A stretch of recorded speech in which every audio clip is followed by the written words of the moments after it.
All right, I'm here with Wes Bush, who is, you could call the PLG guy, founder and CEO at ProductLed.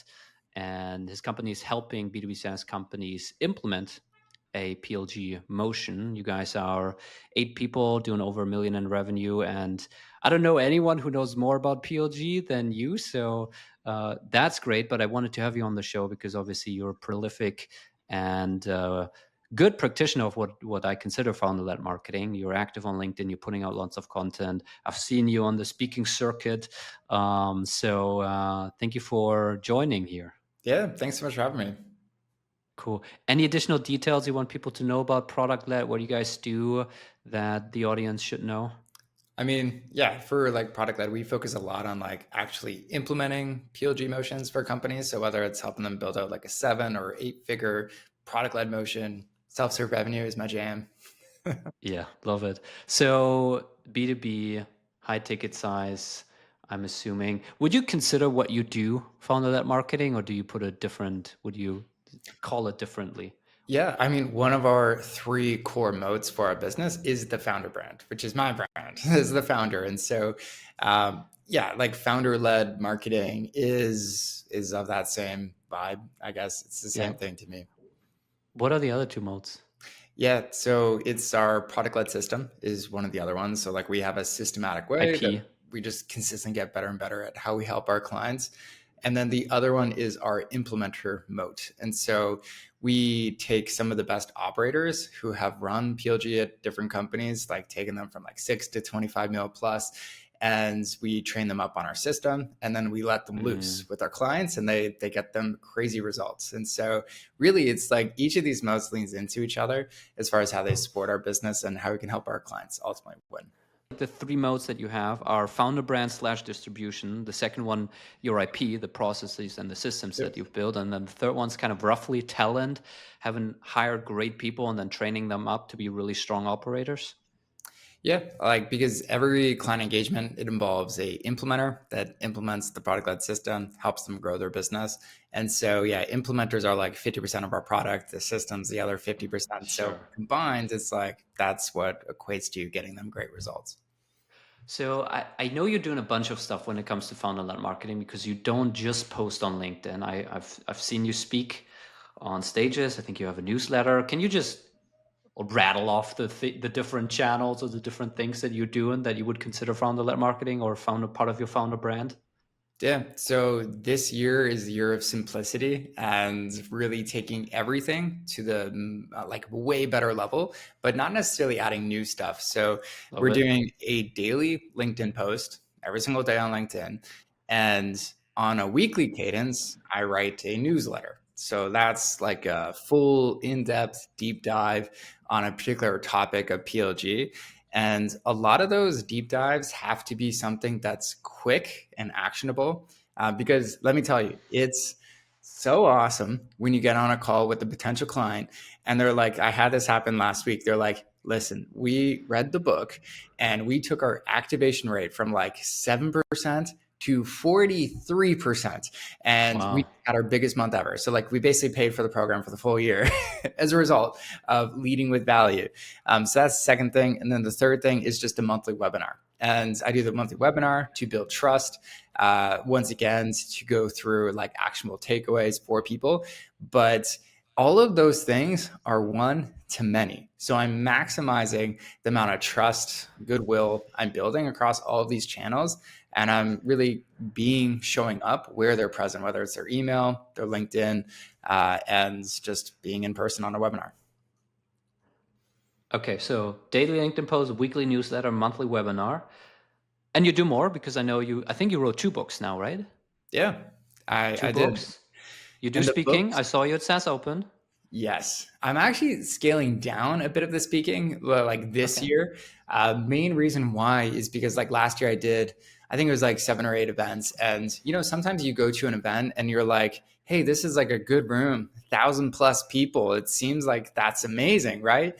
But then how many of those people are the decision maker you want? Like the ideal SaaS founder that we could work with, Sure. really help. Uh, Not many. And then do they really know you and have that like instant rapport with you because they've shown up to like your webinars every single month? It's like, no. So like controlled environments for me, I can get a lot more out of that for them and for myself. So that's why I'm kind of doubling down there. The books, like you mentioned, yes, I do write every single morning, at least 45 minutes. I'm always working on a new book. And that then helps me with the newsletter, the LinkedIn posts, and everything else. But those are compounding assets that I'm building for the business. So every morning you're sitting down for 45 minutes to now already be writing your third book? Yeah, definitely. Wow. Okay. So if you could only do one of these things, post daily on LinkedIn, do a weekly newsletter, do a monthly webinar, write a book, or speak at conferences, you can only do one. Which one would you do? The book, for sure. Wow. Why? Uh, the book is the most valuable asset in a business if you know how to write a book. And that sounds like contentious and everything because like I would say the first book I wrote, I didn't know how to write a book. And it wasn't the art of writing a book. It was now like level 2 Wes writing a book. It's the book is the business. So there is no other like higher leverage activity I could do when I'm literally creating a business when I write a book. And that simplifies the processes, how we help clients. And when I coach and I work with different clients, I'm refining that book, that system, so that the output is something that I can train people on. People's careers are built off of this book. And so that to me is exciting. And you don't have to write a book that way. That's like a highly intentional, systemized kind of type of book. But I find it more interesting, especially intellectually, when I'm like, hey, this isn't just content I'm putting out. This is something that is going to be implemented hundreds or even thousands of times with other clients, and they're going to see a ton of value out of it. And you're saying the book is the business because the book is detailing everything you know about how to implement a PLG motion front to end. And so that then becomes what you train your team on, what you implement with customers, what you talk about day to day, but just certain parts of it when you post on LinkedIn, when you create a newsletter. Is that why you're saying the book is the business? Oh, totally. Yeah. And like the LinkedIn and the newsletter, they're really good for telling you, is this like the noise to signal ratio really high? Like, is this resonating with people? So for instance, I'll tell you one of our like sticky points of view at ProductLed is product-led growth is more than a free trial. Now, that was also a viral LinkedIn post. So it Mm. really resonated with a lot of people.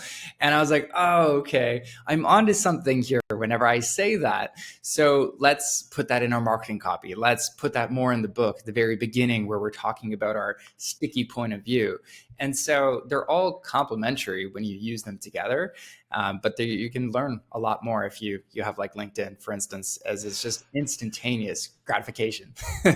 So might that look like you spend 45 minutes in the morning writing part of your book, continuing your book. One of the things that you write in the morning is, hey, PLG is more than a free trial. And then you'll take that and you post that on LinkedIn. And will you, if it doesn't do well, will you then also say, hey, I will actually not include that in the book anymore because clearly this idea didn't resonate? Or what's the flow here in a sense? Sometimes like there could be that, but then other times like I'll tell you, like out of the 9 components of our product-led system, there's about 4 of them where no matter what you kind of post about, it just doesn't hit that home. Mm, People sure. like, but if we talk about like, hey, what should you give away for free, it's like boom, people are like, I don't know, I resonate with that. But if you talk about do user research, people are like, oh, broccoli. So yeah, like it's you still need the Interesting. broccoli in the stuff. And where I would go back into the feedback loop is then when I work with clients and I implement this with them, does this generate outsized results for the minuscule amount of time that they're working on this? And I'm always looking for what are those specific activities that's like the 80-20 of like, hey, if you can understand your users, just do these 3 things. What are those 3 things that will leave you feeling like empowered? I understand exactly who my users are better than anyone else in our market. And so when you wrote your first book, then you wrote your second book, and now you're writing on your third book, it's really they're all about the same topic, which is how to implement PLG, a PLG motion. It's just updated with everything new that you learned and additions to the process and new caveats and examples and all of that. Sort of. Yeah. So like this new book is going to be more open-ended in terms of like any entrepreneur could really read this. It's going to definitely be a lot more like the product-led entrepreneur, the SaaS founder is going to get the most value out of this, but a lot more people could really get a lot out of this. And so the way I write books is not I guess some other people will write books like I'm the expert of this topic, let me like dish out the info. I write books like it's a quest or it's a mission for me, where I want to level up in a specific area of my life. I don't understand a specific topic. I'm trying to achieve a specific outcome, and the book is me trying to understand like what is the path, because my unique ability is it's a really weird one, but synthesizing and finding patterns. And so I will like read reams and reams of information and find, oh, okay, like out of all the things you could care about for PLG, it's these 9 things that have the outsized impact. So just like ignore the rest, do these 9 things. And for me, I find that a ton of fun. So that's why I like writing. So let's spend a little bit more time on it, because we spend a lot of time talking about LinkedIn on this show, but I think the manifestation of founder-led marketing in the book that you publish is a really interesting one. So how you said that's the one thing that you would keep doing if you could only do one of all the things that you're doing. How would you coach someone through deciding whether they should write a book and then how to approach it? And let's maybe just take me as an example. We're a B2B services company. We help SaaS founders implement founder-led marketing. So we help them create LinkedIn content and all of that. We have quite a systematized process. Should I write a book, or is that a stupid idea for me? Totally stupid. Okay. No. So I'll tell you what I think, and people could take it and disregard it. But I believe if you're ever going to get a client, like I'll go through for us at ProductLed, like the actual level of sales we have to make before we ever like get money from a customer. So the very first sale for us is like, what is PLG and is it right for you? That's like level 1. Like we're not getting a customer even at that level. Level 2 for us is, hey, listen, like there's a lot of talk about PLG, but like what is the best approach to do it? Like the product-led playbook, the last book I wrote, just answers that question. It's like, what is the best way? So that's like sale 2. Do you agree we have the best approach? Sales 3 is literally just now, who are the best people you could work with to help you get there much faster? And literally our implementers are trained on that same system. So it's like, we're the best. At that stage, you should come to that same conclusion that there is no better way than to work with our company. So if you have a unique approach, this is where a book comes in play, where people are reading and educating themselves on what is the best way to do this. Whatever that is, whether it's a LinkedIn, whether it's PLG, you got to understand what is the best approach to do just that. And that book also, when you're writing it, it's helping you understand and simplify your own business. Like, what does that look like? What is our own process of how you approach that? And so I think if that is the end game and the goal for you, a book is a really powerful sales tool, but also an educational tool. If you do it right, they should be able to DIY it if they want. And then if you have a bigger client, they're like, hey, listen, just take the money. We trust you and we love this process. We just want to work with you on that level. How long should the book be? No longer than it needs to be. I would read the book, write useful books, and because it actually gave me the confidence to cut the majority of my book. Like it was over like 120,000 words. And for the first book, it was funny. I was trying to get it to at least 50,000 words, so it didn't feel like a pamphlet. With this second book, I was just trying to cut as much as I could. So it was under that point. So it was a completely different game. Should it be like an actual physical book, or is an ebook or like some PDF that has 30 pages good enough? I think having a paperback just gives you a whole another level of credibility of like, oh yeah, how many people have written ebooks, but a book, like that's credible in that sense. It's like a weird vanity thing, yet it does matter to some people. And those some people, that might be the one thing where they're like, okay, this is like Finn's a published author. Great. Okay. Not Finn is Right. the professional ebook author. It's like, it's different credibility Yeah. there. How long should this take me if I now prioritize it and I sit down for an hour every morning or 45 minutes like you do, and I want to write a book that's useful and it's not longer than it should be? Like, how long is like realistic for me to be spending to end up with something that I can actually put out into the world? Yes, there's like for the first one, for me, that was 6 months. And I set like a pretty aggressive deadline.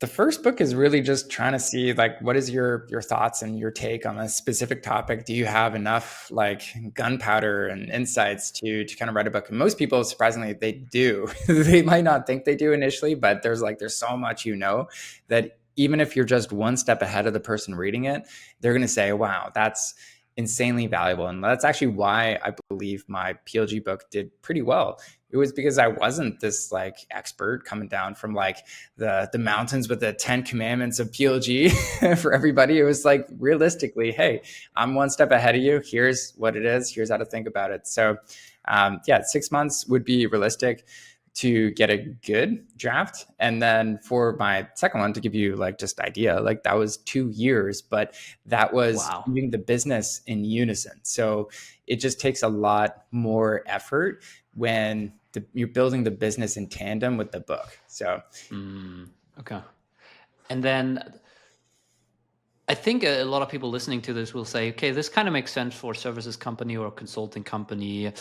I do feel like there is value for software companies. I mean, it would fit very much into the, and I'm curious to get your take on this, on the development that we're seeing with a lot more people becoming thought leaders and wanting to post on LinkedIn, SaaS founders, where this idea that you can just have a product, a great product that's differentiated, and people will buy that product just because you have that right feature or that right feature set, is becoming way more outdated, and people want to buy from people who they see as an authority and thought leader in this space.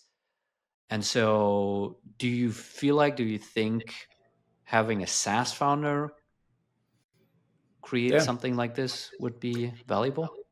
totally. So what I always tell SaaS founders when it comes to getting your users and customers to value, think about it like a cake. So like a perfectly layered cake, there's a few layers to a good one at least. So the very first layer is, let's say it's like product things that they need to do. They need like the right features and stuff in the product to get the outcome they want.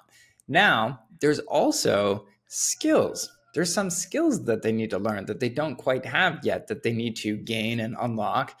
That's really where like a lot of content can come in and help people build skills. But sometimes it's actually like, hey, it's services, and you need maybe to hire an expert who has that skill to help you along to get where you want to go. Now, the third layer of the cake is knowledge. And when you look at that, it's like, what does somebody not know that they need to know in order to do this outcome or get to this specific point? And a founder that only focuses on one will not be as successful as the founder that focuses on all three. And that's why I'm starting to see a lot of SaaS companies not just do the product thing anymore. They might also have a coaching program to focus on the skills side of things. They have a free academy to help you with the knowledge side of things. And so, even in the content from the founder led marketing angle, that's focusing on, hey, like here's the beliefs, the mindset, everything else you need in order to do this. And so, you may not need that for a very simple widget. Like, here's how to convert your PDF from Microsoft Right. Word to like Adobe format. Like, who cares? You don't need knowledge or skills to do that. You just need an easy product.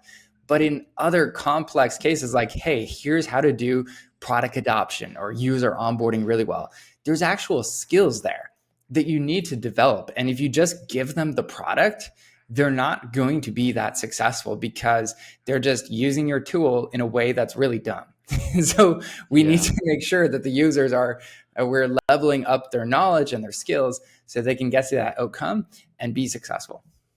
And it obviously becomes an incredible internal training tool too, right? Like, I mean, if you have this whole document or book about why people should use the product, how to use it, what skills and knowledge you need, and all of that, I mean, make every one of your team members and employees read that book, and they'll be much better marketers, much better customer success people, much better salespeople.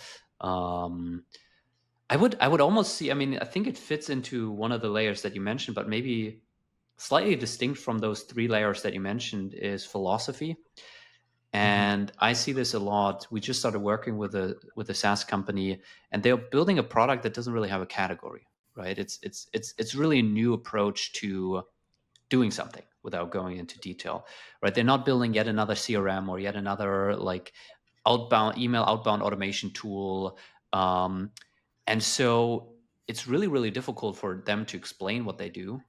But also they realize that the best fit customers are not customers who fit some firmographic criteria, right? They're an engineering company with this team size, etc. But they just buy into this philosophy that they have, and they call it continuous coordination, which is really about around how teamwork should get done.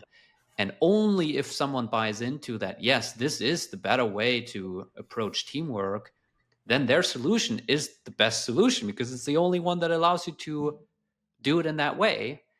The founder called it opinionated software, and I really loved that term. So I think if you have opinionated software, putting out that philosophy though, so that you can attract people who agree with that is super powerful. Yeah. And I think that that's where the book comes into play of like, hey, here's the approach. And you could have that in all of your content, like in LinkedIn and everything else. It should be like that opinionated kind of content that all goes back to that same approach. This is the way we believe. And then your software or your service, it needs to complement that perfectly and be like, and that's why we did it this way, because it Yeah. follows this principle. And it's one core philosophy. Yeah. And I'm assuming the value of a book would only come in when someone sees it not as this isolated channel and I'm writing a book so that I can then publish it so that then hopefully someone finds it somehow on Amazon and buys the book organically and then becomes a customer. But it becomes more of a business tool, right? It becomes writing the book helps you think through your philosophy and your approach. It helps you train your team. It helps you become the pillar piece of content that you can then turn into LinkedIn posts and newsletters, etc. Is that the right way to think about the value of writing a book? Yeah, I mean, it's a huge pillar piece of content. Like the amount of content outside of the book that we created from that book is insane. And then once again, too, like it's creating content that is so valuable, you can give it away for free and get customers out of that. Because the more people that read the book, the more customers we get at ProductLed. There's just this perfect loop. And that's obviously if you do it right, like it's like tied to what you do as a core service. You write a random book on something random, you're not going to get that same impact. But that's what I call the product-led way. It's like you can't afford to give this away for free for everyone because you will get it paid back in customers at some later point.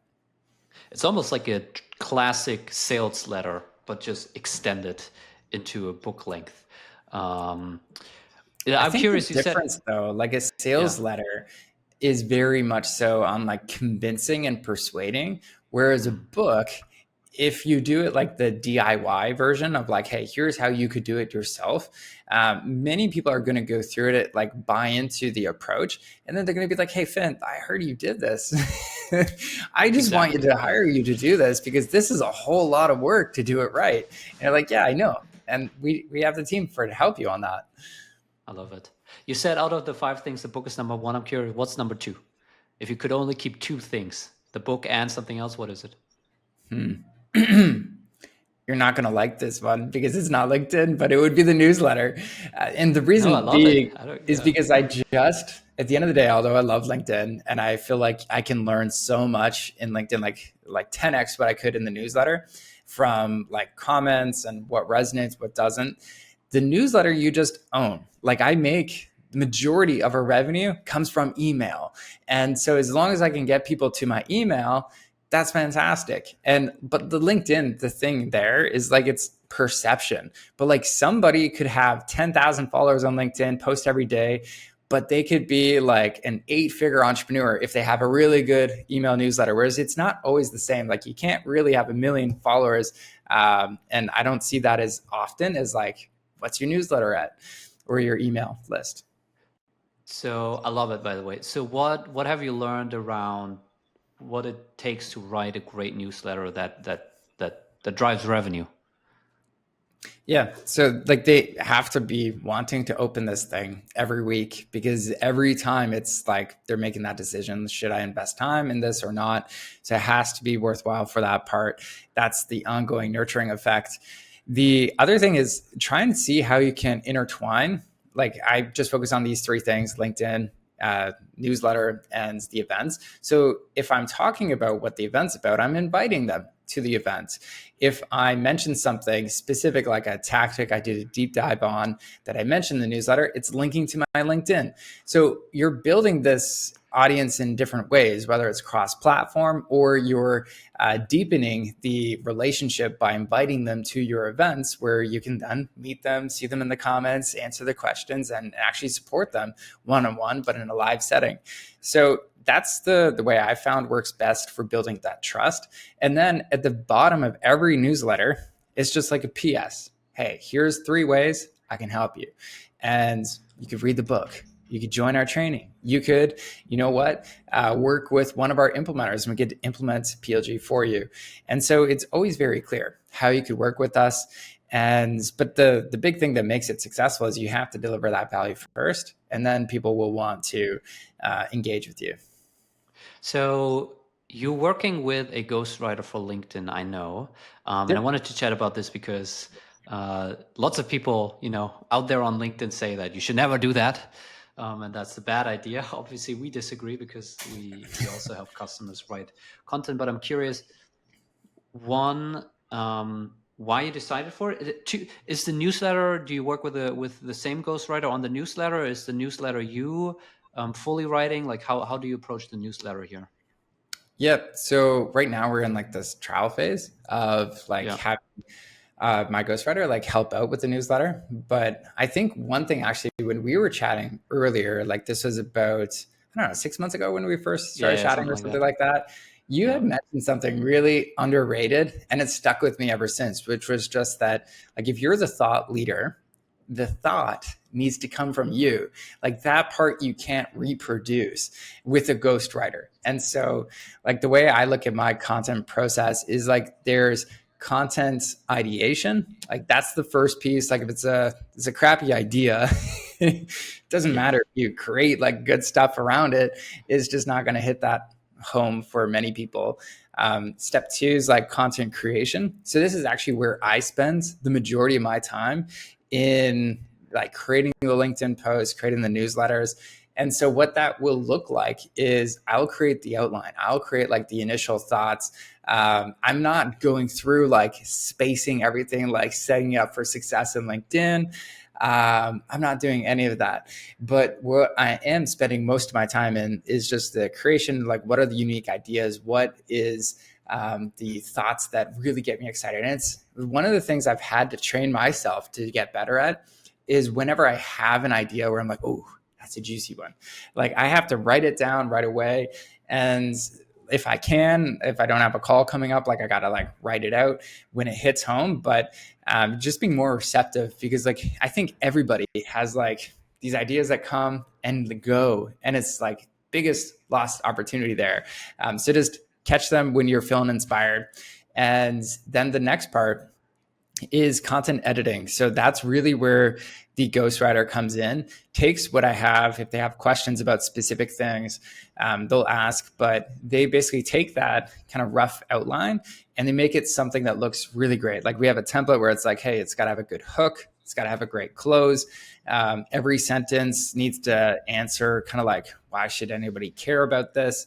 And then step 4 is like content distribution. So like they're the ones scheduling it, going through it. But I do come in every day right before like things go live and I just approve. Like I see, okay, based on that content editing, it gets my stamp of approval. And so I think like those two pieces I interject quite a bit, like the content creation and then the final like stamp of approval. And that seems to work pretty well.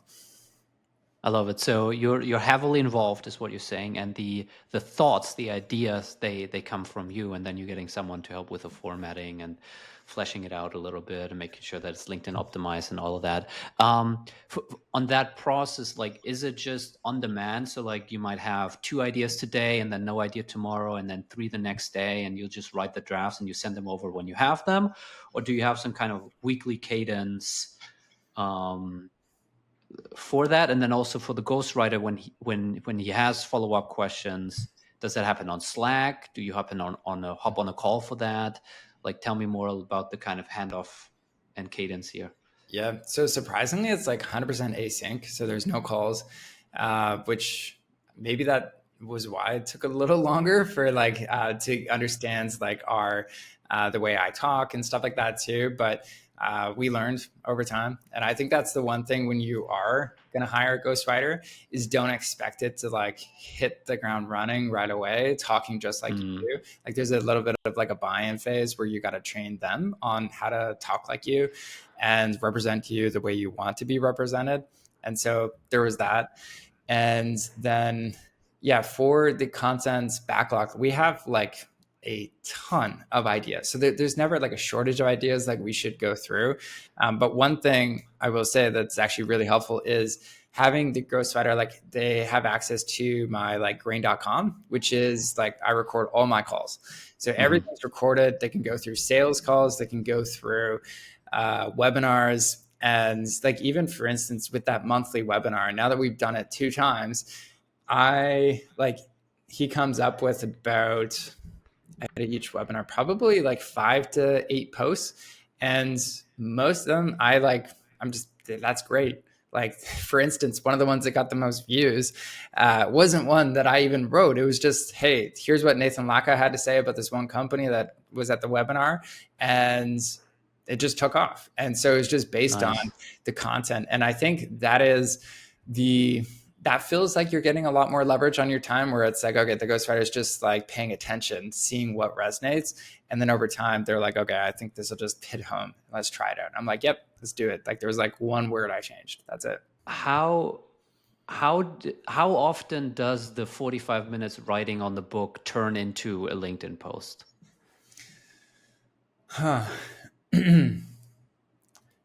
Not that frequently. That's the weird Interesting thing, because, and this is where, like, when you went back to like the initial question of like, which one would you pick? Is it the book or is it LinkedIn? The reason it's not LinkedIn, because I think like, imagine you were trying to learn like a PhD from YouTube shorts or like just LinkedIn posts.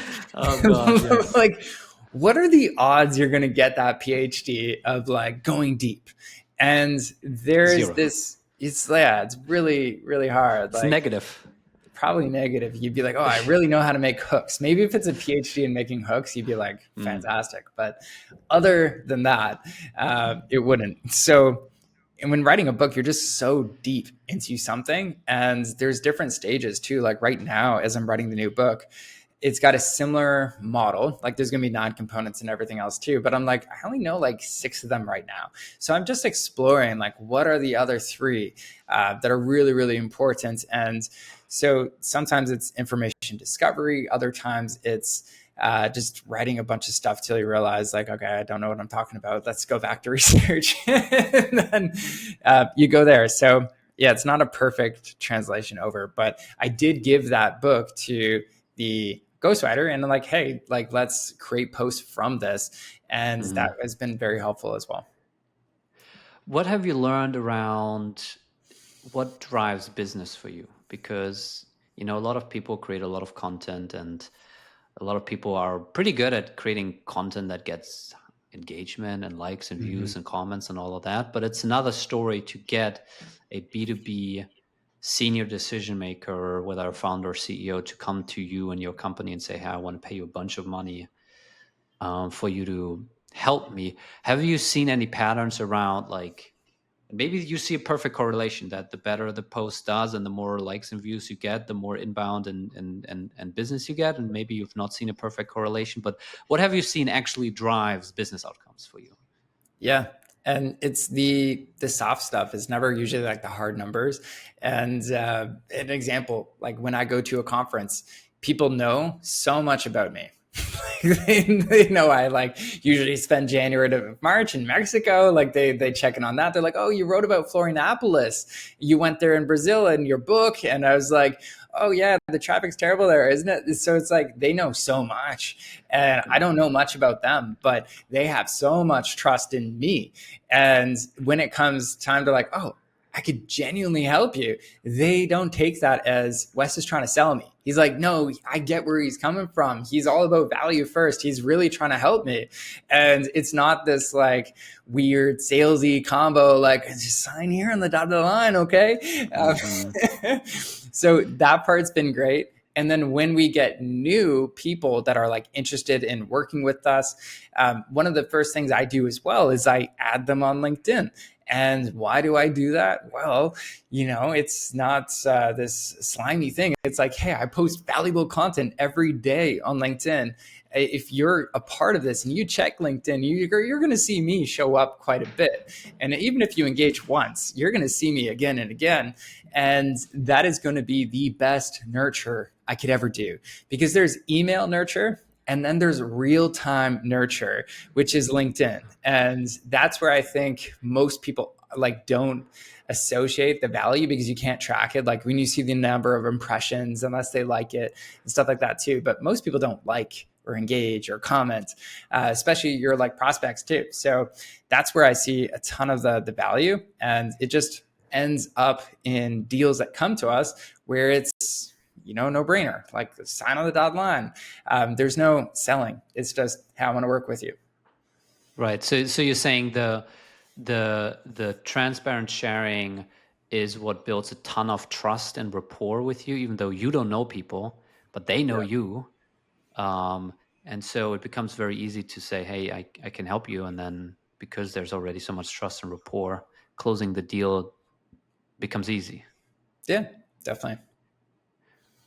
But obviously, I think one very important note is, I think oftentimes too many personal branding people, I would say, spend too much time pushing like, hey, you should talk about your life and your personality and your values and all of that, because that builds trust with people.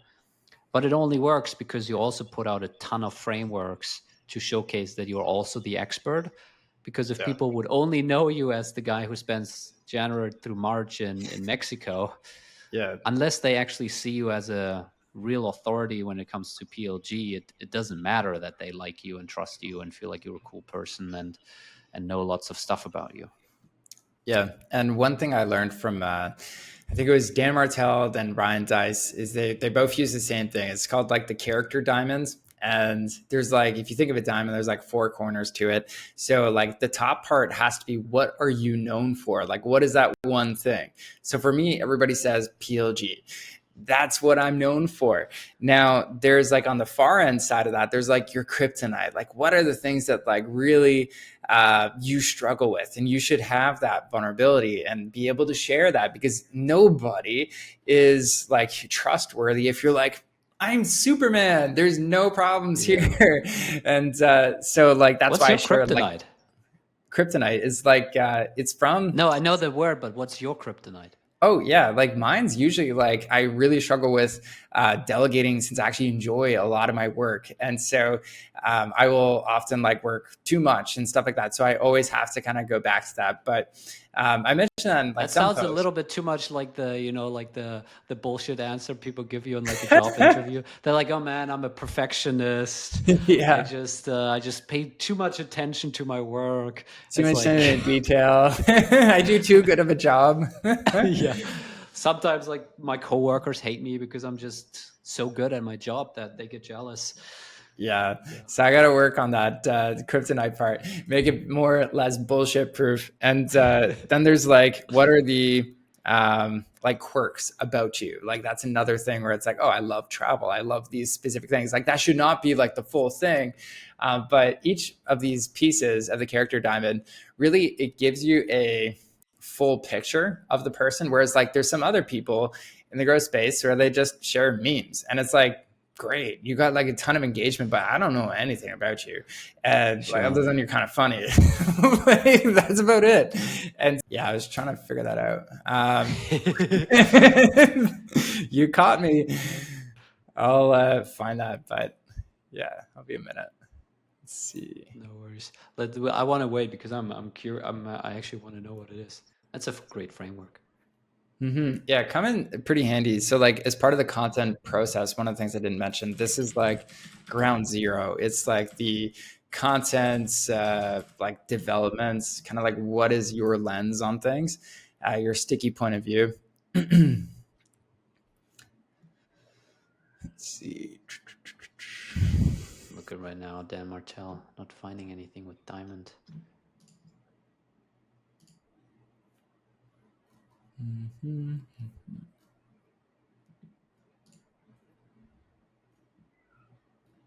Oh, I know where it is. All right, just loading up the doc, and I get it for you. No worries.